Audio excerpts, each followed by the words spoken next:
अस्सलाम वालेकुम। दोनों तरफ इंतहाओं को मामलात पहुंच गए हैं, या अब हुकूमत रहेगी या तहरीक इंसाफ रहेंगे। मामलात यहाँ तक पहुंच गए, दोनों तरफ अपनी अपनी इंतहा की दीवार से लगे हुए हैं, हुकूमत और अपोजिशन यानी तहरीक इंसाफ। सुहेल आफरीदी ने आज बहुत बड़ा ऐलान कर दिया है, जिसके बाद अब ये लग रहा है कि या तो ये बिल्कुल केपी के हुकूमत ही खत्म हो जाएगी, गवर्नर राज लग जाएगा और तहरीक इंसाफ को मुस्तकिल तौर पर जैसे कहें बुलडोज कर दिया जाएगा, या तहरीक इंसाफ जीत गई तो फिर ये हुक्मरान नहीं रहेंगे। इस सिचुएशन पे मामलात पहुंच चुके हैं। मैं क्यों कह रहा हूँ? सुहेल आफरीदी के आज के ऐलान के बाद कल उस्मा खान जो इमरान खान की बहन है, उन्होंने एक बहुत बड़ा इंकशाफ किया है और दिसंबर के बाद उन्होंने तकरीबन 2 माह से ज़्यादा हो गए ये इंकशाफ किया है कि खान साहब की जान खतरे में है। ये सारा मामला क्या आपके सामने रखूंगा और राना सनाउल्लाह के कुछ इंकशाफात हैं, इस पर भी बात करेंगे। सबसे पहले बात कर लेते हैं सुहेल आफरीदी की जानिब से आज जो सुप्रीम कोर्ट के बाहर सहाफ़ियों से गुफ्तगू करते हुए एक बड़ा ऐलान किया गया है। ये ऐलान क्या है और इसके नतीजे में होने क्या जा रहा है? सुहेल आफरीदी कहते हैं कि इमरान खान के रिहाई के लिए एक रिहाई फोर्स बनाने जा रहे हैं। रिहाई फोर्स का ऐलान करता हूं, ईद के बाद कारकुनान की रजिस्ट्रेशन करेंगे, 22 फरवरी को मेंबरान से हलफ लेंगे। मतलब रजिस्ट्रेशन भी की जाएगी। रिहाई फोर्स के लोगों में भर्ती कर रहे हैं, जिस तरह पहले पाकिस्तान तहरीक इंसाफ ने टाइगर फोर्स बनाई थी 2020 में, आपको याद होगा। अब ये मैं क्यों कह रहा हूं कि इंतहाओं की तरफ मामला जा रहे हैं? तहरीक इंसाफ एक दफा फिर जज्बात में वही गलती करने जा रही है जो 2020 में इन्होंने की थी। इस गलती का अंजाम क्या होगा? जब आप एक पूरी पाकिस्तान की सियासत की तारीख है, हिस्ट्री है, आप जो लोग वाकिफ हैं, जिन लोगों की मेमोरी अदम एतमाद के बाद की है, उनकी बात नहीं कर रहा। जेन जीज कभी तारीख भी पढ़ने की कोशिश किया करें, क्योंकि तारीख कहते हैं कि अगर आप चाहते हो कि तारीख में जिंदा रहो तो तारीख पढ़ें।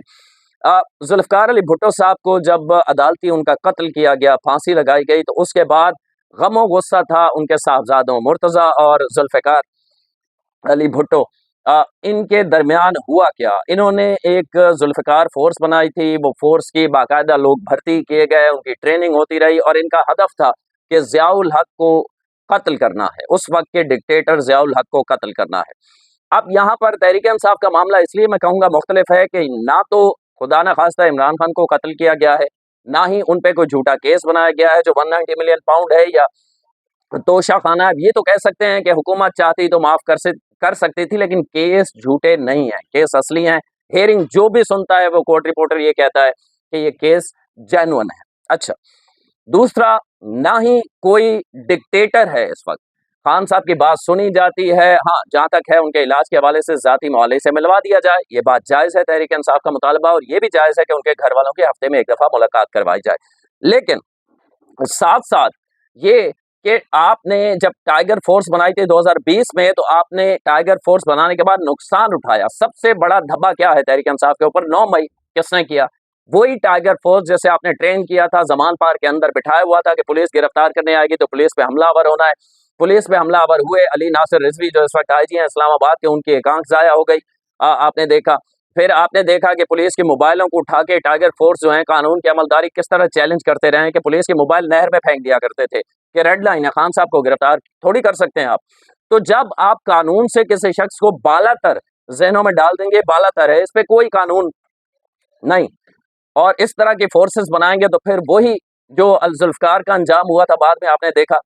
लेकिन मोहतरमा बेनजीर भुट्टो आगे सियासत क्यों चलाने में कामयाब हुई और क्यों? कि उन्होंने सियासी रास्ता इख्तियार किया था, वो अल जुल्फकार की हामी नहीं थी। इसकी एक लंबी स्टोरी है, कभी मैं इस पे वीडियो करूंगा। अल जुल्फकार जो है वो किस तरह अफगानिस्तान में जाकर ट्रेनिंग दी जाती थी, लीबिया में बाकायदा ऑफिस बनाया गया था, कर्नल कजाफी इसको सपोर्ट करते थे क्योंकि वो भी ज़ियाउल हक से बदला लेने के ख्वाहिशमंद थे, क्योंकि जुल्फकार अली भुट्टो की फांसी को वो कत्ल समझते थे और जुल्फकार अली भुट्टो उनके करीबी दोस्त भी थे। बहरहाल ये एक अलहदा बहस है।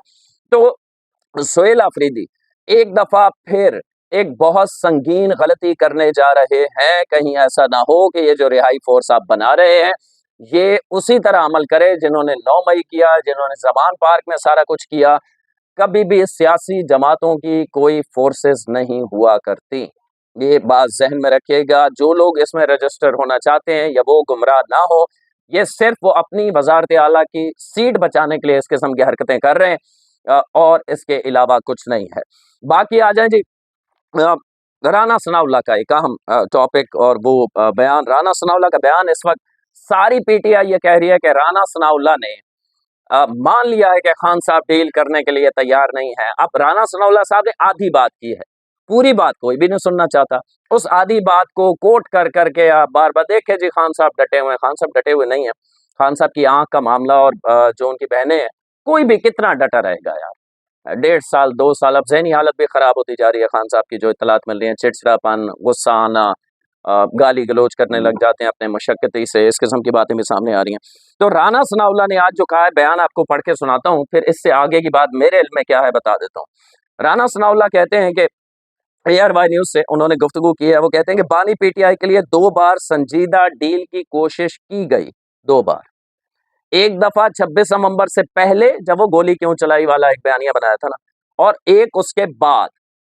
दोनों दफा खान साहब डील के लिए नहीं माने। फिर आगे चल के राना सनाउल्लाह कहते हैं कि एक बार बानी पीटीआई डील के लिए मान गए थे, लेकिन बाद में जब हतमी मरहले में पहुंचा मामला, तो बाद में खान साहब पीछे हट गया। बाद में पीछे क्यों हटे, ये नहीं बताया ना राना साहब। मैं बताता हूँ आपको। हुआ ये था 26 नवंबर के बाद, ये बहुत सारे बड़े साफी पे इंकशाफ कर चुके हैं, हमारे बेल में है कि खान साहब सब चीज मानने के लिए तैयार हैं, लेकिन खान साहब चाहते हैं कि कोई मेरी वीडियो ना बने, कोई रिटर्न में मुझसे दस्तखत ना लिए जाएं, यानी जो भी मैं डील करूं वो जबानी कलामी हो। उसकी वजह है, उसकी 2 वजूहत हैं। एक तो खान साहब का ट्रैक रिकॉर्ड का ये है, जो माजी का बताता है कि वो अपनी बात से मुकर जाते हैं, वो वादा करते हैं उसके नहीं निभाते, वो किसी से कमिटमेंट करते हैं उसे नहीं निभाते, वो अपनी बात बदल देते हैं, यूटर्न तभी तो कहा जाता है ना। दूसरा, खान साहब को पता है कि अगर कोई वीडियो बनवा लेंगे कि हाँ ये मान 9 मई पे माफी मांगने के लिए भी तैयार हो गए थे, यहां तक कहा था कि मैं अफसोस का इजहार कर दूंगा कि ये नहीं होना चाहिए था। लेकिन जैसे ही 26 नवंबर की डील में लोग वहां पहुंचे कि आपकी वीडियो बनाते हैं, आप माफी मांगे, कहा नहीं नहीं मैं डील नहीं कर रहा। क्यों? क्योंकि कारकुन को जो आपने बेवकूफ बनाया हुआ है कि मैं डटा हुआ हूं, वो अगर उसके सामने वीडियो आ जाएगी तो उस बेचारे की ज़हनी हालत क्या होगी, और फिर आपके सियासी हालत क्या होगी। तो खान साहब इसलिए राना सनाउल्लाह की ये आधी बात तो आप कोट कर रहे हैं ना, खान साहब लास्ट डील से इसलिए पीछे हट गए थे, जो राना सनाउल्लाह ने जिक्र भी किया है, उन्होंने ये नहीं बताया कि वजह क्या थी। वजह यह है कि खान साहब चाहते हैं कि डील भी मिले मुझे और फेस सेविंग भी मिले, और मैं ये कहूं कि हुकूमत मेरे पैर पड़ी है, मैं तो ठीक है ना। तो ये वाला मामला खान साहब करना चाहते हैं, जो बज़ाहिर होता हुआ दिखाई नहीं देता। हुकूमत जब तक सबूत नहीं रखेगी किसी तरीके से बाहर नहीं आने देगी। उनकी सेहत बाकी ठीक है। आखिर में कल उज़मा साहिबा ने आखिरी पता खेल दिया है, इमरान खान की बहन ने। उन्होंने कहा है कि आखिरी मुलाकात में मुझे कहा गया था कि मुझे मार देंगे। किसने कहा था? खान साहब ने कहा था। ये लोग ऐसा काम कर सकते हैं। सुबह कॉल आई और कहा कि कासिम जमान को भेज दें, लेकिन हमने कहा कि हम डॉक्टर्स को भेजेंगे। अब 2 बातें इसमें गौर से सुनिएगा। एक तो खान साहब की बहन उज़मा खान ने कहा है कि खान साहब ने लास्ट मुलाकात जो दिसंबर में मुझसे हुई थी, उसमें मुझे कहा था कि मुझे एक इंजेक्शन लगाया, ये मुझे मार देंगे। वो इंजेक्शन आँख का लगा था। अच्छा, दूसरी बात ये है कि मुझे मार देंगे। अगर मारना होता तो इस वक्त शायद खान साहब की बहनें, रिश्तेदार या पीटीआई इतनी परेशान ना हो खान साहब के लिए, जितनी हुकूमत परेशान है। उसकी वजह यह है कि जिम्मेदारी होती है कि एक शख्स जो साबिक वजीर आजम रहा है, उसकी सेहत पे कोई भी आंच आए तो हुकूमत क्या मुंह दिखाएगी, हुकूमत की कितनी बड़ी नाकामी होगी। तो ये फजूल सी बात क्यों की है उज़मा साहिबा ने? उसकी वजह यह है, लोग नहीं निकल रहे। जिन्होंने 20-20, 25-25 लोगों की टोलियों ने सड़कें बंद की थी केपीके में, वो भी पेशावर हाई कोर्ट ने सड़कें खुलवा दी। अब ये मजबूर हो गए। एक तरफ वो रिहाई फोर्स बनाने के लिए कोशिश हो रही है, क्योंकि अब लोग नहीं निकलते। पंजाब में लिबर्टी चौक पे 2 लोग भी नहीं आए तहरीक इंसाफ के लिए। 4 दफा ट्विटर के ऊपर तहरीक इंसाफ ने बारहा कहा कि एहतजाज करें, लोग नहीं आते। लोग पागल नहीं है कि हर दफा आपके नाम पर एहतजाज करें। मतलब तोशा खाना की घड़ी आप बेचें, हीरे के जो वो ज्वेलरी सेट है वो आप लें, आपकी बेगम ले, उन बेगम से अलीमा खान ले जाए, एहतजाज हम करें। क्यों? लोग पागल नहीं है। आप लोगों को मुख्तसर अरसे के लिए एक झूठ बोल के अमेरिका ने हुकूमत गिराई थी, पागल बना लिया था, लेकिन ऐसा चलेगा नहीं। तो इसलिए अब कहा जा रहा है, ये आखिरी इमोशनल टच दिया गया है कि खान साहब मरने वाले, खुदा न खास्ता, और बस अवाम निकल आए और हल्ला बोल दो, और ये चाहते हैं कुछ इस तरह का हो जाए जैसे बांग्लादेश में हुआ। जैसे हम इतना कमजोर मुल्क नहीं है, हमारी हो सकता है हुकूमत बहुत ताकतवर ना हो, लेकिन पाकिस्तान रियासत इतनी कमजोर नहीं है, इसे टीटीपी, दाइश, माजी के जितनी दहशतगर्द तंजीमें हैं वो इनका कुछ नहीं बिगाड़ सके। तो पीटीआई क्या बेचती है? ठीक है, पीटीआई के टाइगर फोर्स माजी की या मौजूदा रिहाई फोर्स की क्या बेचती है?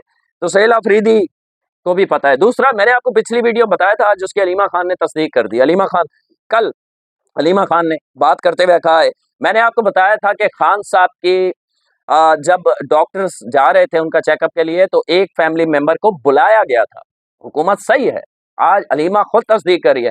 इमरान खान के कजन है, फर्स्ट कजन कासिम जमान, उन्हें बुलाया गया था कि आप आए, चूंकि वो सियासी बयानात नहीं देते, सियासत में इंटरेस्ट नहीं है उनका। उन्हें कहा गया था कि आप आए, आपकी मौजूदगी में चेकअप हो जाएगा, लेकिन अलीमा खान साहिबा ने मना कर दिया। आज अलीमा खान साहिबा ने प्रेस कॉन्फ्रेंस में क्या कहा है? अलीमा खान साहिबा कहती हैं कि सुबह कॉल आई और कहा कि कासिम जमान को भेज दें, लेकिन हमने कहा कि नहीं, हम डॉक्टर्स को भेजेंगे। अब झूठ के आधा सच है आधा झूठ है। कॉल आई थी, हुकूमत ने कहा था कासिम जमान को भेज दें, उनकी मौजूदगी में, इमरान खान के कजन की मौजूदगी में हम इलाज करवा लेंगे, डॉक्टर्स जो कहेंगे वो कासिम जमान बाहर आके बता देंगे उनकी सेहत कैसी है। मसला क्या था? कासिम जमान की बहुत अच्छी अंडरस्टैंडिंग है, घर भी करीब है इनका बुशरा बीबी से, यानी ये बुशरा बीबी की पार्टी के हैं। अलीमा खान साहिबा क्यों चाहेंगी कि बुशरा बीबी के जो क्लोज हो, उनकी पार्टी का हो, वो जाए? अलीमा खान की जिद ये है कि सिर्फ मैं जाऊंगी वरना कोई नहीं जाएगा, और फिर मैं बाहर आके फीड करूंगी, जो खान साहब कहेंगे वो सोशल मीडिया प्रोपेगेंडा ब्रिगेड जो बाहर बैठे हैं और फिर वो प्रोपेगेंडा शुरू कर देंगे। अलीमा खान सारा ये जितना है हैंडल करती है सोशल मीडिया, सबको पता है, इस्लामाबाद। तो हुकूमत ने हर रिक्वायरमेंट पूरी की है, इलाज बेहतरीन हो रहा है। और सलमान अकरम राजा खुद कह रहे हैं कि 2 डॉक्टर्स थे जो अलशिफा के डॉक्टर थे, आई स्पेशलिस्ट, उसको हमने रेकमेंड किया था कि इनको भी भेजें, वो भी गए। उन्होंने भी कहा है कि कोई बड़ा मसला नहीं है, ये सॉल्व हो जाएगा अगले 10-15 दिन में। जिस इस उम्र में सबके साथ ये आइस के, मतलब ज्यादा से ज्यादा मसला क्या है कि 2 नंबर का चश्मा लगा हुआ तो 2.5 नंबर हो जाएगा 75 साल की उम्र में, नॉर्मल।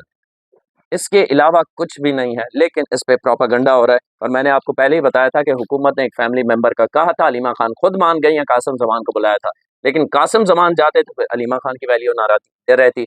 इस वक्त पूरी पीटीआई तंग है, सुहेल अफरीदी समेत बता रहा हूं आपको, इंफॉर्मेशन की बुनियाद पे बता रहा हूं। वो कहते हैं कि सलीमा खान से तो जान छुड़वाएं, मतलब एक बंदी का पार्टी से कोई ताल्लुक नहीं है, पार्टी के फैसले वो करती है, इसको लगाना है, इसको हटाना है, यहाँ एहतजाज करना है, यहाँ नहीं करना। इस वक्त ये सिचुएशन है, पीटीआई बहुत तंग है अलीमा खान से। अभी लोग फट पड़ेंगे, जिस तरह शेर अफजल मरवत है, गंडापुर फट पड़े हैं, और भी लोग खुलेंगे। कि एक तरफ कहा जाता है कि अलीमा खान का पार्टी से ताल्लुक नहीं है, फिर पार्टी के फैसले वो क्यों करती हैं? वो क्यों कहती हैं कौन मिलेगा खान से, कौन नहीं मिलेगा, कहाँ एहतजाज करना है, कहाँ नहीं करना? पूरी पीटीआई, मैं बहुत इंफॉर्मेशन की बुनियाद पे वसूख से आपको कह रहा हूँ, पूरी पीटीआई मेडिकल सरकारी रिपोर्ट से अग्री है। सबको पता है, महमूद खान अचकज़ई कह रहे हैं कि घड़ी भी नजर आ रही है और सुइयां भी नजर आ रही हैं, लेकिन अलीमा खान जिद पे है कि नहीं, क्योंकि मेरा सोशल मीडिया वहां से चलवाना है ना मैंने। तो मामला ये है। अगली वीडियो तक के लिए अल्लाह ने